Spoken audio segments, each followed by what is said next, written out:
ಓಂ ಶಾಂತಿ.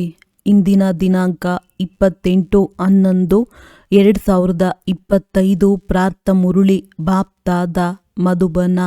ಮಧುರ ಮಕ್ಕಳೇ, ಇದು ವಿಸ್ಮೃತಿಯ ಆಟವಾಗಿದೆ. ನೀವು ಪದೇ ಪದೇ ತಂದೆಯನ್ನು ಮರೆತು ಹೋಗುತ್ತೀರಿ. ನಿಶ್ಚಯ ಬುದ್ಧಿಯವರಾಗಿ ಆಗ ಈ ಆಟದಲ್ಲಿ ಸಿಕ್ಕಿ ಹಾಕಿಕೊಳ್ಳುವುದಿಲ್ಲ. ಪ್ರಶ್ನೆ: ಅಂತಿಮ ಸಮಯವನ್ನು ನೋಡುತ್ತಾ ನೀವು ಮಕ್ಕಳ ಕರ್ತವ್ಯವೇನಾಗಿದೆ? ಉತ್ತರ: ನಿಮ್ಮ ಕರ್ತವ್ಯವಾಗಿದೆ ತಮ್ಮ ವಿದ್ಯೆಯಲ್ಲಿ ಚೆನ್ನಾಗಿ ತೊಡಗುವುದು, ಅನ್ಯ ಮಾತುಗಳಲ್ಲಿ ಹೋಗಬಾರದಾಗಿದೆ. ತಂದೆಯು ನಿಮ್ಮನ್ನು ತಮ್ಮ ನಯನಗಳ ಮೇಲೆ ಕೂರಿಸಿಕೊಂಡು ಕೊರಳಿನ ಹಾರವನ್ನಾಗಿ ಮಾಡಿಕೊಂಡು ಜೊತೆ ಕರೆದುಕೊಂಡು ಹೋಗುತ್ತಾರೆ. ಬಾಕಿ ಎಲ್ಲರೂ ತಮ್ಮ ತಮ್ಮ ಲೆಕ್ಕಾಚಾರಗಳನ್ನು ಸಮಾಪ್ತಿ ಮಾಡಿಕೊಂಡು ಹೋಗಲೇಬೇಕಾಗಿದೆ. ತಂದೆಯು ಎಲ್ಲರನ್ನೂ ತಮ್ಮ ಜೊತೆ ಕರೆದುಕೊಂಡು ಹೋಗಲು ಬಂದಿದ್ದಾರೆ. ಗೀತೆ. ದೂರ ದೇಶದಲ್ಲಿರುವವರು ಓಂ ಶಾಂತಿ. ಆತ್ಮಿಕ ತಂದೆಯು ಆತ್ಮಿಕ ಮಕ್ಕಳಿಗೆ ತಿಳಿಸಿಕೊಡುತ್ತಾರೆ. ವಿಶೇಷವಾಗಿ ಭಾರತ ಮತ್ತು ಇಡೀ ಪ್ರಪಂಚದಲ್ಲಿರುವವರೆಲ್ಲರೂ ವಿಶ್ವಶಾಂತಿಯನ್ನು ಬಯಸುತ್ತಾರೆ. ಈಗ ಇದನ್ನು ತಿಳಿದುಕೊಳ್ಳಬೇಕು. ಅವಶ್ಯವಾಗಿ ವಿಶ್ವದ ಮಾಲೀಕನೇ ವಿಶ್ವದಲ್ಲಿ ಶಾಂತಿ ಸ್ಥಾಪನೆ ಮಾಡುತ್ತಾರೆ. ವಿಶ್ವದಲ್ಲಿ ಶಾಂತಿಯನ್ನು ಸ್ಥಾಪಿಸಿ ಎಂದು ಪರಮಪಿತ ಪರಮಾತ್ಮನನ್ನೇ ಕರೆಯಬೇಕು. ಆದರೆ ಯಾರನ್ನು ಕರೆಯಬೇಕೆಂಬುದು ಸಹ ಪಾಪ ಅವರಿಗೆ ಗೊತ್ತಿಲ್ಲ. ಇಡೀ ವಿಶ್ವದ ಮಾತಲ್ಲವೇ? ಇಡೀ ವಿಶ್ವದಲ್ಲಿ ಶಾಂತಿ ಬೇಕೆಂದು ಹೇಳುತ್ತಾರೆ. ಆದರೆ ಶಾಂತಿಧಾಮವೇ ಬೇರೆಯಾಗಿದೆ. ಎಲ್ಲಿ ತಂದೆ ಮತ್ತು ತಾವಾತ್ಮಗಳಿರುತ್ತೀರಿ. ಇದನ್ನು ಸಹ ಬೇಹದ್ದಿನ ತಂದೆಯೇ ತಿಳಿಸುತ್ತಾರೆ. ಈಗ ಈ ಪ್ರಪಂಚದಲ್ಲಂತೂ ಅನೇಕ ಮನುಷ್ಯರು, ಅನೇಕ ಧರ್ಮಗಳಿವೆ. ಎಲ್ಲವೂ ಸೇರಿ ಒಂದು ಧರ್ಮವಾದರೆ ಶಾಂತಿ ಸ್ಥಾಪನೆಯಾಗುವುದು. ಆದರೆ ಎಲ್ಲ ಧರ್ಮಗಳು ಸೇರಿ ಒಂದಾಗಲು ಸಾಧ್ಯವಿಲ್ಲ. ತ್ರಿಮೂರ್ತಿಯ ಮಹಿಮೆಯೂ ಇದೆ. ಬಹಳಷ್ಟು ಮಂದಿ ಚಿತ್ರವನ್ನಿಟ್ಟುಕೊಳ್ಳುತ್ತಾರೆ. ಬ್ರಹ್ಮನ ಮೂಲಕ ಸ್ಥಾಪನೆ ಎಂಬುದು ತಿಳಿದಿದೆ. ಆದರೆ ಯಾವುದರ ಸ್ಥಾಪನೆ? ಕೇವಲ ಶಾಂತಿ ಸ್ಥಾಪನೆಯಲ್ಲ. ಶಾಂತಿ ಮತ್ತು ಸುಖ ಎರಡರ ಸ್ಥಾಪನೆಯಾಗುತ್ತದೆ. ಈ ಭಾರತದಲ್ಲಿಯೇ 5,000 ವರ್ಷಗಳ ಮೊದಲು ಈ ಲಕ್ಷ್ಮೀನಾರಾಯಣರ ರಾಜ್ಯವಿದ್ದಾಗ ಉಳಿದೆಲ್ಲ ಜೀವಾತ್ಮರು ತಮ್ಮ ಮನೆಯಲ್ಲಿದ್ದರು. ಈಗ ಒಂದು ಧರ್ಮ, ಒಂದು ರಾಜ್ಯ, ಒಂದು ಭಾಷೆಯೂ ಬೇಕೆಂದು ಬಯಸುತ್ತಾರೆ.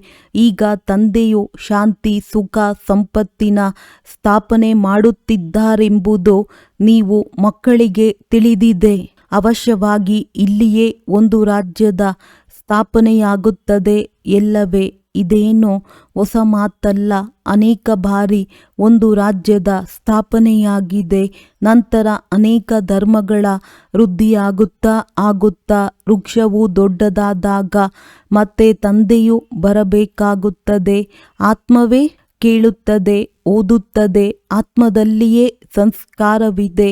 ನಾವಾತ್ಮಗಳು ಭಿನ್ನ ಭಿನ್ನ ಶರೀರಗಳನ್ನು ಧಾರಣೆ ಮಾಡುತ್ತೇವೆ. ಮಕ್ಕಳಿಗೆ ಈ ನಿಶ್ಚಯ ಬುದ್ಧಿಯಾಗುವುದರಲ್ಲಿಯೇ ಬಹಳ ಪರಿಶ್ರಮವಾಗುತ್ತದೆ. ಬಾಬಾ ಪದೇ ಪದೇ ಮರೆತು ಹೋಗುತ್ತೇವೆಂದು ಹೇಳುತ್ತಾರೆ. ತಂದೆಯು ತಿಳಿಸುತ್ತಾರೆ, ಮಕ್ಕಳೇ, ಇದು ಮರೆಸುವ ಆಟವಾಗಿದೆ. ಇದರಲ್ಲಿ ನೀವು ಹೇಗೆ ಸಿಕ್ಕಿ ಹಾಕಿಕೊಂಡಿದ್ದೀರಿ? ಮತ್ತೆ ನಮ್ಮ ಮನೆ ಅಥವಾ ರಾಜಧಾನಿಗೂ ಹೇಗೆ ಹೋಗಬೇಕೆಂಬುದು ಗೊತ್ತೇ ಇಲ್ಲ. ಈಗ ತಂದೆಯು ತಿಳಿಸಿದ್ದಾರೆ, ಮೊದಲು ಏನನ್ನೂ ತಿಳಿದುಕೊಂಡಿರಲಿಲ್ಲ. ಆತ್ಮವು ಎಷ್ಟು ಕಲ್ಲು ಬುದ್ಧಿಯಾಗಿ ಬಿಡುತ್ತದೆ. ಕಲ್ಲು ಬುದ್ಧಿ ಮತ್ತು ಪಾರಸ ಬುದ್ಧಿಯ ಗಾಯನವು ಭಾರತದಲ್ಲಿಯೇ ಇದೆ. ಕಲ್ಲು ಬುದ್ಧಿಯ ರಾಜರು ಮತ್ತು ಪಾರಸ ಬುದ್ಧಿಯನ್ನು ಹೊಂದಿದ ರಾಜರು ಇಲ್ಲಿಯೇ ಇರುತ್ತಾರೆ. ಪಾರಸನಾಥನ ಮಂದಿರವೂ ಇದೆ. ನಾವಾತ್ಮಗಳು ಎಲ್ಲಿಂದ ಪಾತ್ರವನ್ನಭಿನಯಿಸಲು ಬಂದಿದ್ದೇವೆಂದು ನೀವೀಗ ತಿಳಿದುಕೊಂಡಿದ್ದೀರಿ. ಮೊದಲು ಏನನ್ನೂ ತಿಳಿದುಕೊಂಡಿರಲಿಲ್ಲ. ಇದಕ್ಕೆ ಮುಳ್ಳಿನ ಕಾಡೆಂದು ಹೇಳುತ್ತಾರೆ. ಇಡೀ ಪ್ರಪಂಚವೇ ಮುಳ್ಳಿನ ಕಾಡಾಗಿದೆ. ಹೂದೋಟಕ್ಕೆ ಬೆಂಕಿ ಬಿದ್ದಿತೆಂಬ ಮಾತನ್ನು ಎಂದು ಹೇಳುವುದಿಲ್ಲ. ಯಾವಾಗಲೂ ಕಾಡಿಗೆ ಬೆಂಕಿ ಬೀಳುತ್ತದೆ. ಇದು ಸಹ ಕಾಡಾಗಿದೆ. ಇದಕ್ಕೆ ಅವಶ್ಯವಾಗಿ ಬೆಂಕಿ ಬೀಳುವುದು. ಬಿದುರಿನ ಕಾಡಿಗೆ ಬೆಂಕಿ ಬೀಳಲಿದೆ. ವಾಸ್ತವದಲ್ಲಿ ಇಡೀ ಪ್ರಪಂಚಕ್ಕೆ ಬಿದುರಿನ ಕಾಡೆಂದು ಹೇಳಲಾಗುವುದು. ಈಗ ನೀವು ಮಕ್ಕಳು ತಂದೆಯನ್ನು ಅರಿತುಕೊಂಡಿದ್ದೀರಿ. ಸನ್ಮುಖದಲ್ಲಿ ಕುಳಿತಿದ್ದೀರಿ. ನಿಮ್ಮೊಂದಿಗೆ ಕುಳಿತುಕೊಳ್ಳುವೆನು, ನಿಮ್ಮೊಂದಿಗೆ ತಿನ್ನುವೆನು ಎಂದು ಏನೆಲ್ಲವನ್ನು ಆಡುತ್ತಿದ್ದೀರೋ ಅದೆಲ್ಲವೂ ಈಗ ನಡೆಯುತ್ತಿದೆ. ಭಗವಾನುವಾಚ ಅವಶ್ಯವಾಗಿ ಮಕ್ಕಳ ಪ್ರತಿಯೇ ಇರಬೇಕಲ್ಲವೇ? ನೀವು ತಿಳಿದುಕೊಂಡಿದ್ದೀರಿ, ನಮಗೆ ಭಗವಂತನೇ ಓದಿಸುತ್ತಾರೆ. ಆ ಭಗವಂತ ಯಾರು? ನಿರಾಕಾರ ಶಿವನಿಗೆ ಭಗವಂತನೆಂದು ಹೇಳುವರು. ಭಗವಂತ ಶಿವನ ಪೂಜೆಯೂ ಸಹ ಇಲ್ಲಿಯೇ ಆಗುತ್ತದೆ. ಸತ್ಯಯುಗದಲ್ಲಿ ಪೂಜೆ ಇರುವುದಿಲ್ಲ, ನೆನಪು ಸಹ ಮಾಡುವುದಿಲ್ಲ. ಭಕ್ತರಿಗೆ ಸತ್ಯಯುಗಿ ರಾಜಧಾನಿಯ ಫಲವು ಸಿಗುತ್ತದೆ. ನಾವು ಎಲ್ಲರಿಗಿಂತ ಹೆಚ್ಚು ಭಕ್ತಿ ಮಾಡಿದ್ದೇವೆ. ಆದ್ದರಿಂದ ನಾವೇ ಮೊಟ್ಟ ಮೊದಲು ತಂದೆಯ ಬಳಿ ಬಂದಿದ್ದೇವೆ. ಮತ್ತೆ ನಾವೇ ರಾಜಧಾನಿಯಲ್ಲಿ ಬರುತ್ತೇವೆಂದು ನೀವು ತಿಳಿದುಕೊಂಡಿದ್ದೀರಿ. ಅಂದ ಮೇಲೆ ಮಕ್ಕಳು ಹೊಸ ಪ್ರಪಂಚದಲ್ಲಿ ಶ್ರೇಷ್ಠ ಪದವಿಯನ್ನು ಪಡೆಯುವ ಪೂರ್ಣ ಪುರುಷಾರ್ಥ ಮಾಡಬೇಕಾಗಿದೆ. ನಾವೀಗ ಬಹುಬೇಗನೆ ಹೊಸ ಮನೆಗೆ ಹೋಗಬೇಕೆಂದು ಮಕ್ಕಳಿಗೆ ಮನಸ್ಸಾಗುತ್ತದೆ. ಆರಂಭದಲ್ಲಿಯೇ ಹೊಸ ಮನೆ ಇರುವುದು, ನಂತರ ಹಳೆಯದಾಗುತ್ತಾ ಹೋಗುತ್ತದೆ. ಮನೆಯಲ್ಲಿ ಬಹಳ ವೃದ್ಧಿಯಾಗುತ್ತಾ ಹೋಗುತ್ತದೆ. ಮಕ್ಕಳು, ಮೊಮ್ಮಕ್ಕಳು, ಮರಿಮಕ್ಕಳೆಲ್ಲರೂ ಹಳೆಯ ಮನೆಯಲ್ಲಿ ಬರುತ್ತಾರಲ್ಲವೇ? ಇದು ನಮ್ಮ ತಾತನ ಮನೆಯಾಗಿದೆ, ಮುತ್ತಾತನ ಮನೆಯಾಗಿದೆ ಎಂದು ಹೇಳುತ್ತಾರೆ. ಕೊನೆಯಲ್ಲಿ ಬರುವವರು ಅನೇಕರಿರುತ್ತಾರಲ್ಲವೇ? ಎಷ್ಟು ತೀವ್ರ ಪುರುಷಾರ್ಥ ಮಾಡುತ್ತೀರೋ ಅಷ್ಟು ಮೊದಲಿಗೆ ಹೊಸ ಮನೆಯಲ್ಲಿ ಬರುತ್ತೀರಿ. ಪುರುಷಾರ್ಥದ ಯುಕ್ತಿಯನ್ನು ತಂದೆಯು ಬಹಳ ಸಹಜವಾಗಿ ತಿಳಿಸಿಕೊಡುತ್ತಾರೆ. ಭಕ್ತಿಯಲ್ಲಿಯೂ ಪುರುಷಾರ್ಥ ಮಾಡುತ್ತಾರಲ್ಲವೇ? ಬಹಳ ಭಕ್ತಿ ಮಾಡುವವರ ಹೆಸರು ಪ್ರಸಿದ್ಧವಾಗುತ್ತದೆ. ಕೆಲವರು ಭಕ್ತರ ಸ್ಟ್ಯಾಂಪನ್ನು ಮಾಡಿಸುತ್ತಾರೆ. ಜ್ಞಾನದ ಮಾಲೆಯಂತೂ ಯಾರಿಗೂ ತಿಳಿದಿಲ್ಲ. ಮೊದಲು ಜ್ಞಾನ, ನಂತರ ಭಕ್ತಿಯಾಗಿದೆ. ಇದು ನೀವು ಮಕ್ಕಳ ಬುದ್ಧಿಯಲ್ಲಿದೆ. ಅರ್ಧ ಸಮಯ ಜ್ಞಾನ, ಸತ್ಯ ತ್ರೇತಾಯುಗವಿರುತ್ತದೆ. ನೀವು ಮಕ್ಕಳೀಗ ಜ್ಞಾನಪೂರ್ಣರಾಗುತ್ತೀರಿ. ಶಿಕ್ಷಕರು ಯಾವಾಗಲೂ ಜ್ಞಾನಪೂರ್ಣರಾಗಿರುತ್ತಾರೆ. ವಿದ್ಯಾರ್ಥಿಗಳಲ್ಲಿ ನಂಬರ್ ತೆಗೆದುಕೊಳ್ಳುತ್ತಾರೆ. ಇವರು ಬೇಅದ್ದಿನ ಶಿಕ್ಷಕನಾಗಿದ್ದಾರೆ. ನೀವು ಬೇಅದ್ದಿನ ವಿದ್ಯಾರ್ಥಿಗಳಂತೂ ನಂಬರ್ ವಾರ್ ಆಗಿಯೇ ತೇರ್ಗಡೆಯಾಗುತ್ತಿಲು ಆಗಿದ್ದರು. ತಂದೆಯು ತಿಳಿಸುತ್ತಾರೆ, ನೀವೇ 84 ಜನ್ಮಗಳನ್ನು ಪಡೆದಿದ್ದೀರಿ. 84 ಜನ್ಮಗಳಲ್ಲಿ 84 ಮಂದಿ ಶಿಕ್ಷಕರಿರುತ್ತಾರೆ. ಪುನರ್ಜನ್ಮವನ್ನು ಅವಶ್ಯವಾಗಿ ತೆಗೆದುಕೊಳ್ಳಲೇಬೇಕಾಗಿದೆ. ಮೊದಲಿಗೆ ಸತೋಪ್ರಧಾನ ಪ್ರಪಂಚವಿರುತ್ತದೆ, ನಂತರ ಹಳೆಯ ತಮೋಪ್ರಧಾನ ಪ್ರಪಂಚವಾಗುತ್ತದೆ. ಮನುಷ್ಯರೂ ಸಹ ತಮೋಪ್ರಧಾನರಾಗುತ್ತಾರಲ್ಲವೇ? ವೃಕ್ಷವೂ ಸಹ ಮೊದಲು ಸತೋಪ್ರಧಾನವಾಗಿರುತ್ತದೆ. ಹೊಸ ಎಲೆಗಳು ಬಹಳ ಸುಂದರವಾಗಿರುತ್ತವೆ. ಇದಂತೂ ಬೇಅದ್ದಿನ ವೃಕ್ಷವಾಗಿದೆ. ಅನೇಕ ಧರ್ಮಗಳಿವೆ. ನಿಮ್ಮ ಬುದ್ಧಿಯು ಈಗ ಬೇಅದ್ದಿನ ಕಡೆ ಹೋಗುವುದು. ಇದು ಎಷ್ಟು ದೊಡ್ಡ ವೃಕ್ಷವಾಗಿದೆ. ಮೊಟ್ಟ ಮೊದಲಿಗೆ ಆದಿ ಸನಾತನ ದೇವಿ ದೇವತಾ ಧರ್ಮವೇ ಇರುತ್ತದೆ. ನಂತರ ವಿವಿಧ ಧರ್ಮಗಳು ಬರುತ್ತವೆ. ನೀವೇ ವಿವಿಧ 84 ಜನ್ಮಗಳನ್ನು ತೆಗೆದುಕೊಂಡಿದ್ದೀರಿ. ಅದು ಅವಿನಾಶಿಯಾಗಿದೆ. ನಿಮಗೆ ತಿಳಿದಿದೆ, ಕಲ್ಪಕಲ್ಪವು 84 ಜನ್ಮಗಳ ಚಕ್ರವನ್ನು ಸುತ್ತುತ್ತಿರುತ್ತೇವೆ. 84 ಜನ್ಮಗಳ ಚಕ್ರದಲ್ಲಿ ನಾವೇ ಬರುತ್ತೇವೆ. ಯಾವುದೇ ಮನುಷ್ಯಾತ್ಮನು 84 ಲಕ್ಷ ಜನ್ಮಗಳನ್ನು ತೆಗೆದುಕೊಳ್ಳುವುದಿಲ್ಲ. ಹಾಗೆ ತೆಗೆದುಕೊಳ್ಳುವಂತಹ ಪ್ರಾಣಿ ಪಕ್ಷಿಗಳು ಬಹಳಷ್ಟಿವೆ. ಅವುಗಳ ಜನ್ಮಗಳನ್ನು ಎಣಿಕೆ ಮಾಡಲು ಸಾಧ್ಯವಿಲ್ಲ. ಮನುಷ್ಯಾತ್ಮರು 84 ಜನ್ಮಗಳನ್ನು ಪಡೆದಿದ್ದಾರೆ. ಹೀಗೆ ಪಾತ್ರವನ್ನಭಿನಯಿಸುತ್ತಾ ಸುಸ್ತಾಗಿ ಬಿಟ್ಟಿದ್ದಾರೆ, ದುಃಖಿಯಾಗಿದ್ದಾರೆ. ಏಣಿಯನ್ನಿಳಿಯುತ್ತಾ ಸತೋ ಪ್ರಧಾನರಿಂದ ತಮೋ ಪ್ರಧಾನರಾಗಿ ಬಿಟ್ಟಿದ್ದಾರೆ.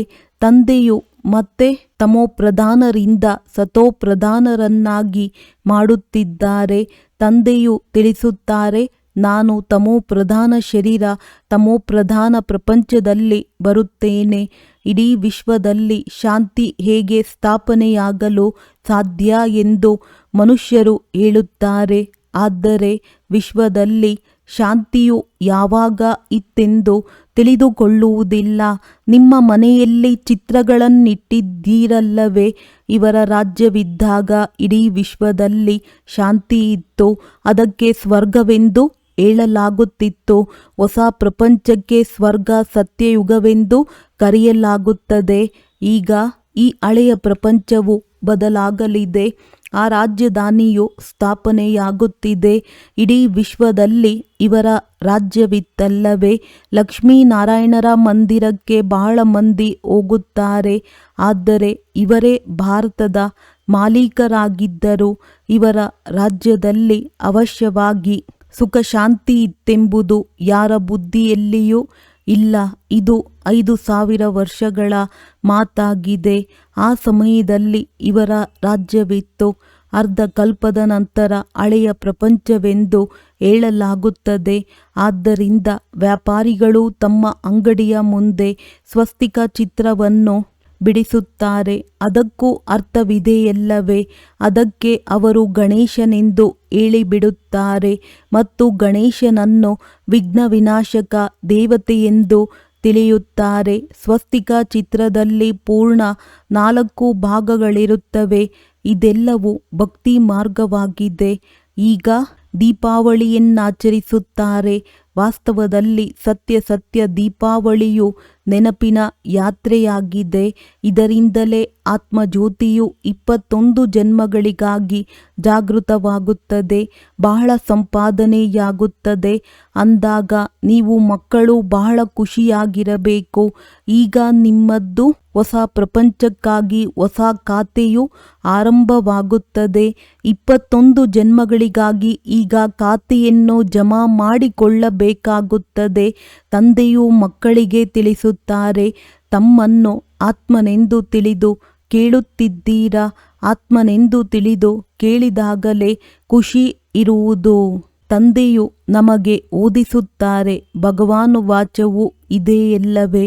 ಭಗವಂತನು ಒಬ್ಬರೇ ಆಗಿರುವರು ಅಂದ ಮೇಲೆ ಅವರು ಬಂದು ಶರೀರದ ಆಧಾರವನ್ನು ತೆಗೆದುಕೊಂಡಾಗಲೇ ಭಗವಾನುವಾಚವೆಂದು ಹೇಳಲಾಗುವುದು. ಇದು ಯಾರಿಗೂ ತಿಳಿದಿಲ್ಲ. ಆದ್ದರಿಂದ ನಮಗೂ ಗೊತ್ತಿಲ್ಲ ಎಂದು ಹೇಳುತ್ತಾ ಬಂದಿದ್ದಾರೆ. ಅವರು ಪರಮಪಿತ ಪರಮಾತ್ಮನಾಗಿದ್ದಾರೆ ಎಂಬುದನ್ನು ಹೇಳುತ್ತಾರೆ. ಆದರೂ ನಮಗೆ ಗೊತ್ತಿಲ್ಲವೆಂದು ಹೇಳಿಬಿಡುತ್ತಾರೆ. ಶಿವಬಾಬಾ ಎಂದು ಹೇಳುತ್ತಾರೆ. ಬ್ರಹ್ಮನಿಗೂ ತಂದೆಯೆಂದು ಹೇಳುತ್ತಾರೆ. ಆದರೆ ವಿಷ್ಣುವಿಗೆಂದು ತಂದೆಯೆಂದು ಹೇಳುವುದಿಲ್ಲ. ಪ್ರಜಾಪಿತನು ತಂದೆಯಾದರಲ್ಲವೇ? ನೀವು ಬ್ರಹ್ಮ ಕುಮಾರ ಕುಮಾರಿಯರಾಗಿದ್ದೀರಿ. ಪ್ರಜಾಪಿತ ಎಂಬ ಹೆಸರು ಇಲ್ಲದೆ ಹೋದರೆ ಇದು ಅರ್ಥವಾಗುವುದಿಲ್ಲ. ಇಷ್ಟೊಂದು ಮಂದಿ ಬ್ರಹ್ಮ ಕುಮಾರ ಕುಮಾರಿಯರು ಇರುವರೆಂದರೆ ಅವಶ್ಯವಾಗಿ ಪ್ರಜಾಪಿತನೂ ಇರುವರು. ಆದ್ದರಿಂದ ಪ್ರಜಾಪಿತ ಎಂಬ ಶಬ್ದವನ್ನು ಅವಶ್ಯವಾಗಿ ಬರೆಯಿರಿ. ಆಗ ಪ್ರಜಾಪಿತನು ನಮಗೂ ತಂದೆಯಾಗಿದ್ದಾರೆ ಎಂಬುದನ್ನು ತಿಳಿದುಕೊಳ್ಳುತ್ತಾರೆ. ಹೊಸ ಸೃಷ್ಟಿಯು ಅವಶ್ಯವಾಗಿ ಪ್ರಜಾಪಿತನ ಮೂಲಕವೇ ರಚಿಸಲ್ಪಡುತ್ತದೆ. ನಾವಾತ್ಮಗಳು ಸಹೋದರರಾಗಿದ್ದೇವೆ. ನಂತರ ಶರೀರ ಧಾರಣೆ ಮಾಡಿ ಸಹೋದರಿಯರಾಗಿ ಬಿಡುತ್ತೇವೆ. ತಂದೆಯ ಮಕ್ಕಳಂತೂ ಅವಿನಾಶಿಯಾಗಿದ್ದೀರಿ. ನಂತರ ಸಾಕಾರದಲ್ಲಿ ಸಹೋದರಿಯಾಗುತ್ತೀರಿ. ನಂತರ ಪ್ರಜಾಪಿತ ಬ್ರಹ್ಮನ ಹೆಸರಿದೆ. ಆದರೆ ಪ್ರಜಾಪಿತ ಬ್ರಹ್ಮನನ್ನು ನಾವು ನೆನಪು ಮಾಡುವುದಿಲ್ಲ. ಲೌಕಿಕ ಮತ್ತು ಪಾರಲೌಕಿಕ ತಂದೆಯನ್ನೇ ನೆನಪು ಮಾಡುತ್ತಾರೆ. ಪ್ರಜಾಪಿತ ಬ್ರಹ್ಮನನ್ನು ಯಾರು ನೆನಪು ಮಾಡುವುದಿಲ್ಲ. ದುಃಖದಲ್ಲಿ ತಂದೆಯ ಸ್ಮರಣೆ ಮಾಡುತ್ತಾರೆ ಬ್ರಹ್ಮನನ್ನಲ್ಲ ಏ ಭಗವಂತ ಎಂದು ಹೇಳುತ್ತಾರೆಯೇ ಹೊರತು ಏ ಬ್ರಹ್ಮ ಎಂದು ಹೇಳುವುದಿಲ್ಲ. ಸುಖದಲ್ಲಿ ಯಾರನ್ನು ನೆನಪು ಮಾಡುವುದಿಲ್ಲ. ಅಲ್ಲಿ ಸುಖವೇ ಸುಖವಿರುತ್ತದೆ. ಇದು ಸಹ ಯಾರಿಗೂ ತಿಳಿದಿಲ್ಲ. ನಿಮಗೆ ತಿಳಿದಿದೆ. ಈ ಸಮಯದಲ್ಲಿ ಮೂವರು ತಂದೆಯರಿದ್ದಾರೆ. ಭಕ್ತಿ ಮಾರ್ಗದಲ್ಲಿ ಲೌಕಿಕ ಮತ್ತು ಪಾರಲೌಕಿಕ ತಂದೆಯನ್ನು ನೆನಪು ಮಾಡುತ್ತಾರೆ. ಸತ್ಯಯುಗದಲ್ಲಿ ಕೇವಲ ಲೌಕಿಕ ತಂದೆಯನ್ನು ನೆನಪು ಮಾಡುತ್ತಾರೆ. ಸಂಗಮ ಯುಗದಲ್ಲಿ ನೀವು ಮೂವರನ್ನು ನೆನಪು ಮಾಡುತ್ತೀರಿ. ಲೌಕಿಕ ತಂದೆಯೂ ಇದ್ದಾರೆ, ಆದರೆ ಅವರು ಹದ್ದಿನ ತಂದೆಯಾಗಿದ್ದಾರೆ. ಅವರಿಂದ ಹದ್ದಿನ ಆಸ್ತಿಯೂ ಸಿಗುತ್ತದೆ ಎಂದು ತಿಳಿಯುತ್ತದೆ. ಈಗ ನಮಗೆ ಬೇಹದ್ದಿನ ತಂದೆಯು ಸಿಕ್ಕಿದ್ದಾರೆ. ಅವರಿಂದ ಬೇಹದ್ದಿನ ಆಸ್ತಿಯೂ ಸಿಗುತ್ತದೆ. ಇದು ತಿಳಿದುಕೊಳ್ಳುವ ಮಾತಾಗಿದೆ. ಬೇಹದ್ದಿನ ತಂದೆಯು ಈಗ ನಾವು ಮಕ್ಕಳಿಗೆ ಬೇಹದ್ದಿನ ಸುಖವನ್ನು ಕೊಡಲು ಬ್ರಹ್ಮರವರ ತನುವಿನಲ್ಲಿ ಬಂದಿದ್ದಾರೆ. ಅವರಿಗೆ ನಾವು ಮಕ್ಕಳಾದರೆ ಬೇಹದ್ದಿನ ಆಸ್ತಿಯನ್ನು ಪಡೆಯುತ್ತೇವೆ. ಇದು ಬ್ರಹ್ಮ ತಂದೆಯ ಮೂಲಕ ತಾತನ ಆಸ್ತಿಯೂ ಸಿಗುತ್ತದೆ. ನಿಮಗೆ ನಾನು ಆಸ್ತಿಯನ್ನು ಕೊಡುತ್ತೇನೆ, ಓದಿಸುತ್ತೇನೆ. ಜ್ಞಾನವು ನನ್ನ ಬಳಿ ಇದೆ. ಈ ಜ್ಞಾನವು ಮನುಷ್ಯರಲ್ಲಾಗಲಿ ದೇವತೆಗಳಲ್ಲಾಗಲಿ ಇರುವುದಿಲ್ಲ, ನನ್ನಲ್ಲಿಯೇ ಇದೆ. ಅದನ್ನು ನೀವು ಮಕ್ಕಳಿಗೆ ತಿಳಿಸುತ್ತೇನೆ. ಇದು ಆತ್ಮಿಕ ಜ್ಞಾನವೆಂದು ತಂದೆಯು ತಿಳಿಸುತ್ತಾರೆ. ಆತ್ಮಿಕ ತಂದೆಯಿಂದ ನಮಗೆ ಈ ಪದವಿಯು ಸಿಗುತ್ತದೆ ಎಂಬುದನ್ನು ನೀವು ತಿಳಿದುಕೊಂಡಿದ್ದೀರಿ. ಈಗೀಗೆ ವಿಚಾರ ಸಾಗರ ಮಂಥನ ಮಾಡಬೇಕು. ಮಂಜೀತೆ ಜಗಜ್ಜೀತ್ ಎಂಬ ಗಾಯನವಿದೆ. ಮನಸ್ಸಿಗೆ ಸೋಲುವುದೇ ಸೋಲು. ವಾಸ್ತವದಲ್ಲಿ ಮಾಯೆಯ ಮೇಲೆ ಜಯ ಗಳಿಸಬೇಕೆಂದು ಹೇಳಬೇಕು. ಏಕೆಂದರೆ ಮನಸ್ಸನ್ನು ಜಯಿಸುವ ಮಾತಿಲ್ಲ. ಮನಃಶಾಂತಿ ಹೇಗೆ ಸಿಗುತ್ತದೆ ಎಂದು ಮನುಷ್ಯರು ಹೇಳುತ್ತಾರೆ, ಆದರೆ ತಂದೆಯು ತಿಳಿಸುತ್ತಾರೆ ಮನಃಶಾಂತಿ ಬೇಕೆಂದು. ಆತ್ಮವು ಹೇಗೆ ಹೇಳುತ್ತದೆ? ಆತ್ಮವು ಶಾಂತಿಧಾಮದ ನಿವಾಸಿಯಾಗಿದೆ. ಆತ್ಮವು ಈ ಶರೀರದಲ್ಲಿ ಬಂದಾಗ ಕಾರ್ಯ ಮಾಡತೊಡಗುತ್ತದೆ.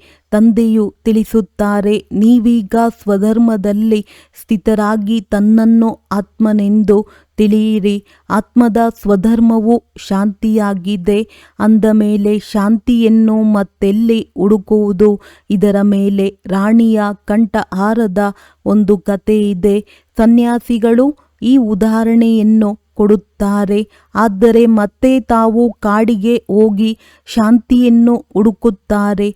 ತಂದೆಯು ತಿಳಿಸುತ್ತಾರೆ, ನೀವಾತ್ಮಗಳ ಧರ್ಮವೇ ಶಾಂತಿಯಾಗಿದೆ. ಶಾಂತಿಧಾಮವು ನಿಮ್ಮ ಮನೆಯಾಗಿದೆ. ಅಲ್ಲಿಂದ ನೀವು ಪಾತ್ರವನ್ನಭಿನಯಿಸಲು ಬರುತ್ತೀರಿ. ಇಲ್ಲಿ ಶರೀರದಿಂದ ಕರ್ಮ ಮಾಡುತ್ತೀರಿ. ಶರೀರದಿಂದ ಭಿನ್ನವಾದರೆ ಮತ್ತೆ ಆತ್ಮವು ಶಾಂತವಾಗಿ ಬಿಡುತ್ತದೆ. ಆತ್ಮವು ಹೋಗಿ ಇನ್ನೊಂದು ಶರೀರವನ್ನು ಪಡೆಯಿತು ಎಂದ ಮೇಲೆ ಚಿಂತೆ ಏಕೆ ಮಾಡಬೇಕು? ಆತ್ಮವು ಮತ್ತೆ ಬರುವುದಿಲ್ಲ. ಆದರೆ ಮೋಹವು ಬಹಳ ಸತಾಯಿಸುತ್ತದೆ. ಸತ್ಯಯುಗದಲ್ಲಿ ನಿಮಗೆ ಮೋಹವು ಸತಾಯಿಸುವುದಿಲ್ಲ. ಅಲ್ಲಿ ಪಂಚವಿಕಾರಗಳಿರುವುದೇ ಇಲ್ಲ. ರಾವಣ ರಾಜ್ಯವೇ ಇರುವುದಿಲ್ಲ. ರಾಮ ರಾಜ್ಯವಿರುತ್ತದೆ. ಒಂದು ವೇಳೆ ಯಾವಾಗಲೂ ರಾವಣ ರಾಜ್ಯವಿರುವುದಾದರೆ ಮನುಷ್ಯರು ಸುಸ್ತಾಗಿ ಬಿಡುವರು ಎಂದು ಸುಖ ಕಾಣಲು ಸಾಧ್ಯವಿಲ್ಲ. ನೀವೀಗ ಆಸ್ತಿಕರು ಮತ್ತು ತ್ರಿಕಾಲದರ್ಶಿಗಳಾಗಿದ್ದೀರಿ. ಮನುಷ್ಯರು ತಂದೆಯನ್ನು ಅರಿತುಕೊಂಡಿಲ್ಲ. ಆದ್ದರಿಂದ ನಾಸ್ತಿಕರೆಂದು ಹೇಳಲಾಗುತ್ತದೆ. ನೀವು ಮಕ್ಕಳು ತಿಳಿದುಕೊಂಡಿದ್ದೀರಿ. ಯಾವ ಶಾಸ್ತ್ರ ಇತ್ಯಾದಿಗಳೆಲ್ಲವೂ ಕಳೆದು ಹೋಯಿತೋ ಇವೆಲ್ಲವೂ ಭಕ್ತಿ ಮಾರ್ಗವಾಗಿದೆ. ನೀವೀಗ ಜ್ಞಾನ ಮಾರ್ಗದಲ್ಲಿದ್ದೀರಿ. ತಂದೆಯು ನೀವು ಮಕ್ಕಳನ್ನು ಎಷ್ಟು ಪ್ರೀತಿಯಿಂದ ನಯನಗಳಲ್ಲಿ ಕೂರಿಸಿಕೊಂಡು ಕರೆದುಕೊಂಡು ಹೋಗುತ್ತಾರೆ. ತಿಳಿಸುತ್ತಾರೆ, ನಾನು ಕೊರಳಿನ ಹಾರವನ್ನಾಗಿ ಮಾಡಿಕೊಂಡು ಎಲ್ಲರನ್ನೂ ಕರೆದುಕೊಂಡು ಹೋಗುತ್ತೇನೆ. ಎಲ್ಲರೂ ಕರೆಯುತ್ತಾರೆ, ಯಾರು ಕಾಮಚಿತೆಯನ್ನೇರಿ ಕಪ್ಪಾಗಿ ಬಿಟ್ಟಿದ್ದಾರೆಯೋ ಅವರನ್ನು ಜ್ಞಾನಚಿತೆಯ ಮೇಲೆ ಕೂರಿಸಿ ಲೆಕ್ಕಾಚಾರಗಳನ್ನು ಸಮಾಪ್ತಿ ಮಾಡಿಸಿ ಹಿಂತಿರುಗಿ ಕರೆದುಕೊಂಡು ಹೋಗುತ್ತೇನೆ. ಈಗ ನಿಮ್ಮ ಕೆಲಸವು ಓದುವುದಾಗಿದೆ. ಅನ್ಯ ಮಾತುಗಳಲ್ಲಿ ಏಕೆ ಹೋಗಬೇಕು? ಹೇಗೆ ಸಾಯುತ್ತಾರೆ? ಏನಾಗುತ್ತದೆ? ಈ ಮಾತುಗಳಲ್ಲಿ ನಾವೇಕೆ ಹೋಗಬೇಕು? ಇದು ಅಂತಿಮ ಸಮಯವಾಗಿದೆ. ಎಲ್ಲರೂ ಲೆಕ್ಕಾಚಾರಗಳನ್ನು ಮುಗಿಸಿ ಹಿಂತಿರುಗಿ ಹೋಗುತ್ತಾರೆ. ಈ ಬೇಅದ್ದಿನ ನಾಟಕದ ರಹಸ್ಯವು ನೀವು ಮಕ್ಕಳ ಬುದ್ಧಿಯಲ್ಲಿದೆ, ಮತ್ಯಾರಿಗೂ ಗೊತ್ತಿಲ್ಲ. ನಾವು ತಂದೆಯ ಬಳಿ ಬೇಅದ್ದಿನ ಆಸ್ತಿಯನ್ನು ಪಡೆಯಲು ಕಲ್ಪಕಲ್ಪವೂ ಬರುತ್ತೇವೆ. ನಾವು ಜೀವಾತ್ಮರಾಗಿದ್ದೇವೆ ಎಂಬುದು ನಿಮಗೆ ತಿಳಿದಿದೆ. ತಂದೆಯೂ ಸಹ ದೇಹದಲ್ಲಿ ಬಂದು ಪ್ರವೇಶ ಮಾಡುತ್ತಾರೆ. ತಂದೆಯು ಹೇಳುತ್ತಾರೆ, ಸಾಧಾರಣ ತನುವಿನಲ್ಲಿ ಬರುತ್ತೇನೆ. ಇವರಿಗೂ ಸಹ ತಿಳಿಸುತ್ತೇನೆ, ನೀವು ತಮ್ಮ ಜನ್ಮಗಳ ಬಗ್ಗೆ ಅರಿತುಕೊಂಡಿಲ್ಲ. ಮತ್ಯಾರೂ ಸಹ ಮಕ್ಕಳೇ ದೇಹಿ ಅಭಿಮಾನಿಯಾಗಿ ತಂದೆಯನ್ನು ನೆನಪು ಮಾಡಿ ಈ ರೀತಿ ಹೇಳಲು ಸಾಧ್ಯವಿಲ್ಲ. ಒಳ್ಳೆಯದು, ಮಧುರಾತಿ ಮಧುರ ಅಗಲಿ ಹೋಗಿ ಮರಳಿ ಸಿಕ್ಕಿರುವ ಮಕ್ಕಳ ಪ್ರತಿ ಮಾತ್ಪಿತಾ ಬಾಪ್ ದಾದಾರವರ ನೆನಪು, ಪ್ರೀತಿ ಹಾಗೂ ಸುಪ್ರಭಾತ. ಆತ್ಮಿಕ ಮಕ್ಕಳಿಗೆ ಆತ್ಮಿಕ ತಂದೆಯ ನಮಸ್ತೆ. ಧಾರಣೆಗಾಗಿ ಮುಖ್ಯ ಸಾರ: ನೆನಪಿನ ಯಾತ್ರೆಯಲ್ಲಿದ್ದು ನಿತ್ಯವೂ ಸತ್ಯ ಸತ್ಯ ದೀಪಾವಳಿಯನ್ನು ಆಚರಿಸಬೇಕಾಗಿದೆ. 21 ಜನ್ಮಗಳಿಗಾಗಿ ತಮ್ಮ ಹೊಸ ಖಾತೆಯನ್ನು ಜಮಾ ಮಾಡಿಕೊಳ್ಳಬೇಕಾಗಿದೆ. ಡ್ರಾಮಾದ ರಹಸ್ಯವನ್ನು ಬುದ್ಧಿಯಲ್ಲಿಟ್ಟುಕೊಂಡು ವಿದ್ಯಾಭ್ಯಾಸದ ವಿನಃ ಮತ್ಯಾವುದೇ ಮಾತಿನಲ್ಲಿ ಹೋಗಬಾರದು. ಎಲ್ಲ ಲೆಕ್ಕಾಚಾರಗಳನ್ನು ಸಮಾಪ್ತಿ ಮಾಡಿಕೊಳ್ಳಬೇಕಾಗಿದೆ. ವರದಾನ: ಆತ್ಮೀಯತೆಯ ಸ್ಥಿತಿಯ ಮುಖಾಂತರ ವ್ಯರ್ಥ ಮಾತುಗಳ ಸಂಗ್ರಹವನ್ನು ಸಮಾಪ್ತಿ ಮಾಡುವಂತಹ ಖುಷಿಯ ಖಜಾನೆಯಿಂದ ಸಂಪನ್ನ ಭವ. ಆತ್ಮೀಯತೆಯ ಸ್ಥಿತಿಯ ಮುಖಾಂತರ ವ್ಯರ್ಥ ಮಾತುಗಳ ಸ್ಟಾಕನ್ನು ಸಮಾಪ್ತಿ ಮಾಡಿ. ಇಲ್ಲದೆ ಹೋದರೆ ಒಬ್ಬರಿನ್ನೊಬ್ಬರ ಅವಗುಣಗಳನ್ನು ವರ್ಣನೆ ಮಾಡುತ್ತಾ ಕಾಯಿಲೆಯ ಕ್ರಿಮಿಗಳು ವಾಯುಮಂಡಲದಲ್ಲಿ ಹರಡುತ್ತಿರುತ್ತದೆ. ಇದರಿಂದ ವಾತಾವರಣ ಶಕ್ತಿಶಾಲಿಯಾಗುವುದಿಲ್ಲ. ನಿಮ್ಮ ಬಳಿ ಅನೇಕ ಭಾವನೆಗಳಿಂದ ಅನೇಕ ಆತ್ಮಗಳು ಬರುತ್ತವೆ. ಆದರೆ ನಿಮ್ಮ ಕಡೆಯಿಂದ ಶುಭ ಭಾವನೆಯ ಮಾತುಗಳನ್ನೇ ತೆಗೆದುಕೊಂಡು ಹೋಗಲಿ. ಇದು ಯಾವಾಗ ಆಗುವುದೆಂದರೆ ಯಾವಾಗ ತಮ್ಮ ಬಳಿ ಖುಷಿಯ ಮಾತುಗಳ ಸ್ಟಾಕ್ ಜಮಾ ಆಗುವುದು. ಒಂದು ವೇಳೆ ಹೃದಯದಲ್ಲಿ ಯಾರ ಪ್ರತಿಯಾದರೂ ಯಾವುದೇ ವ್ಯರ್ಥ ಮಾತುಗಳಿದ್ದಲ್ಲಿ, ಎಲ್ಲಿ ಮಾತುಗಳಿರುತ್ತೆ ಅಲ್ಲಿ ತಂದೆ ಇರುವುದಿಲ್ಲ, ಪಾಪ ಇರುವುದು. ಸ್ಲೋಗನ್: ಸ್ಮೃತಿಯ ಸ್ವಿಚ್ ಆನ್ ಆದಲ್ಲಿ ಮೂಡ್ ಆಫ್ ಆಗಲು ಸಾಧ್ಯವಿಲ್ಲ. ಅವ್ಯಕ್ತ ಸೂಚನೆ: ಅಶರೀರಿ ಅಥವಾ ವಿದೇಹಿ ಸ್ಥಿತಿಯ ಅಭ್ಯಾಸ ಹೆಚ್ಚಿಸಿ. ಯಾರು ಎಷ್ಟು ವ್ಯಸ್ತವಾಗಿದ್ದಾರೆ ಅಷ್ಟೇ ಅವರು ಮಧ್ಯ ಮಧ್ಯದಲ್ಲಿ ಈ ಅಭ್ಯಾಸವನ್ನು ಮಾಡುವುದು ಅವಶ್ಯಕವಾಗಿದೆ. ನಂತರ ಸೇವೆಯಲ್ಲಿ ಕೆಲವೊಮ್ಮೆ ದಣಿದು ಹೋಗುತ್ತೀರಿ. ಕೆಲವು ಬಾರಿ ಪರಸ್ಪರ ಏರುಪೇರು ಆಗುತ್ತದೆ. ಅದು ಆಗುವುದಿಲ್ಲ. ಒಂದು ಕ್ಷಣದಲ್ಲಿ ಭಿನ್ನ ಆಗುವ ಅಭ್ಯಾಸ ಇರುವುದು ಎಂದರೆ ಯಾವುದೇ ಮಾತು ಬಂದಿತು, 1 ಸೆಕೆಂಡಿನಲ್ಲಿ ತಮ್ಮ ಅಭ್ಯಾಸದಿಂದ ಈ ಮಾತುಗಳಿಂದ ದೂರ ಆಗಿ ಹೋಗುವಿರಿ. ಸಂಕಲ್ಪ ಮಾಡಿದ್ದೀರಿ ಹಾಗೂ ಆಗಿಬಿಟ್ಟಿರಿ. ಯುದ್ಧ ಮಾಡುವ ಅವಶ್ಯಕತೆ ಇರುವುದಿಲ್ಲ. ಒಳ್ಳೆಯದು. ಓಂ ಶಾಂತಿ.